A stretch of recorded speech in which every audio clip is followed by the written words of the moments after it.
New at 10, our look at the rising cost of housing in South Florida continues tonight with a focus on condos. Some of the estimated 3.5 million Floridians living in condo units face a perfect storm of financial problems with no easy fix. The Night Team's Karen Hensel investigates Paradise Lost.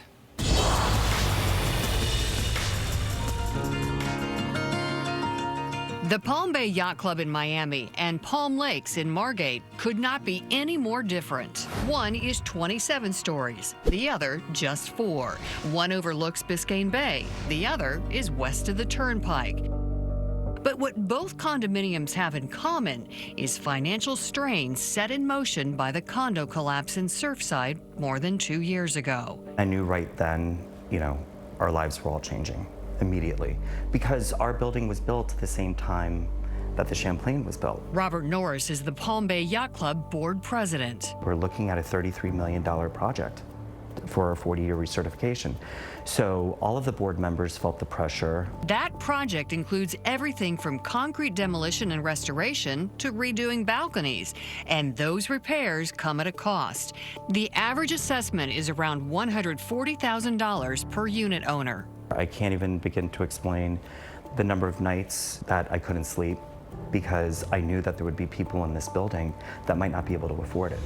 And in Margate, some owners in the Palm Lakes condominium can't afford it. I'm kind of old to be homeless. Bonnie Underwood and the other residents are facing nearly $2,000 a year more in maintenance fees next year. It's absolutely killing me.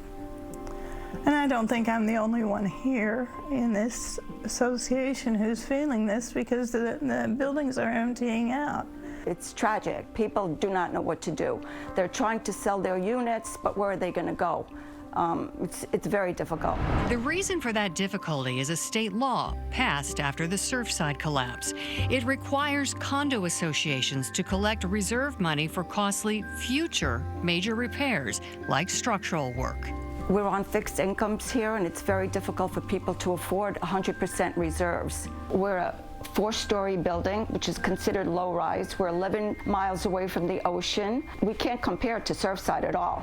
I think it is a dire situation on the horizon. Condo law attorneys David Podine and Jonathan Goldstein are sounding the alarm. Between skyrocketing insurance costs, the huge capital needs for the structural repairs, and the mandatory reserve funding, we felt that there's this confluence of factors that could create a zombie condo. Zombie condos are large buildings that are mostly empty because many of the owners couldn't afford to live there anymore. I would think a lot of buildings in South Florida that they're just not going to be able to do it. It's going to be an Armageddon of some sort. Robert feels fortunate his association found financing for their $33 million project, which would allow unit owners to pay the assessment over time. Still, he says, their insurance situation is a challenge. We can't get full insurance value for this building. This building is valued at $100 million. We're only insured up to $20 million.